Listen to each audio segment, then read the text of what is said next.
Constant acceleration. Now, many problems that we're going to work here are going to involve constant acceleration, like a truck's accelerating at 4 meters per second or something like that, okay?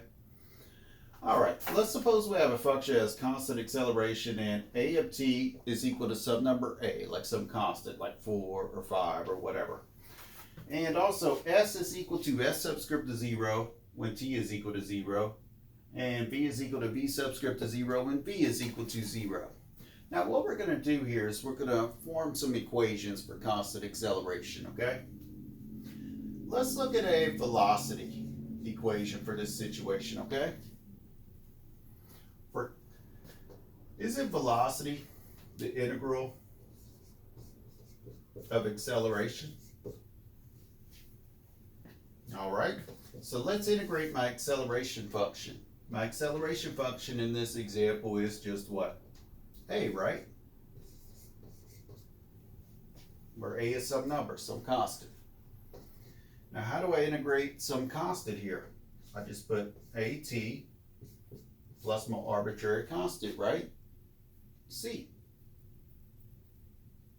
All right, let's see. Now this is v of t, right? V of t is equal to this stuff. Now what does it talk about here? When t is equal to 0, v is equal to v subscript to 0. What does that mean? Well, when t is equal to 0 means you take your t's and you plug in what? 0. And then this stuff will equal to, or my velocity function will equal to v subscript to 0 is what they're saying there. Well, that's a times 0, so that's 0. So you have c is equal to what? V subscript of 0. So then my velocity function now, v of t is equal to a times t plus c, but c in this case is what? V subscript to 0. Now let's find my position function, s of t. How do I find s of t? Well, one way to find it is what? Integrate v of t. So let's see, if I want to integrate v of t, I want to integrate this guy right here I just came up with, right? At plus v subscript to 0. So how do I integrate this? I say that's a times t squared over 2 plus v subscript to 0. Remember, that's just some constant, right? That's just some number times t then, plus some arbitrary constant, right? And what is this? This is s of t. So let me clean this up. Let me say s of t then. S of t is equal to, I could call that 1/2 a times t squared plus v subscript to 0 times t plus c. Now what do they say right here? When t is 0, my function s calculates the s subscript to 0.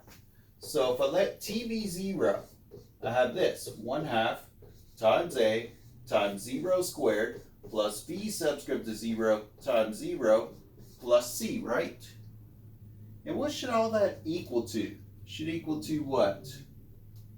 My function s becomes what? S subscript to 0.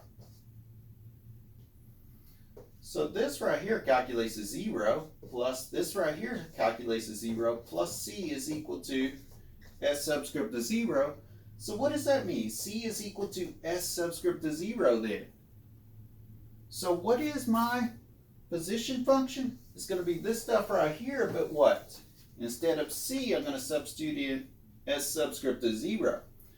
So s of t is equal to 1/2 a t squared plus v subscript to 0 times t plus, instead of c, we're going to put in s subscript to 0. Now look what's next in your notes. Look what's next in your notes. It says what? If a particle moves with a constant acceleration along an s-axis and all that stuff, with constant acceleration they're talking about, what happens here? Then it says we have a position function that looks like this. S subscript to 0 plus v subscript to 0 times t plus 1/2 a t squared. And the velocity function will be given by this, v subscript to 0 plus a t. Well, doesn't that look a lot like this one? They just commuted the terms around, right? And doesn't that position function look just like this one, just moving terms around? Yeah. So what was the point of what we just did? The point of what we just did is to alleviate us from having to integrate every time here, we came up with formulas to find my position and my velocity function if I have constant acceleration.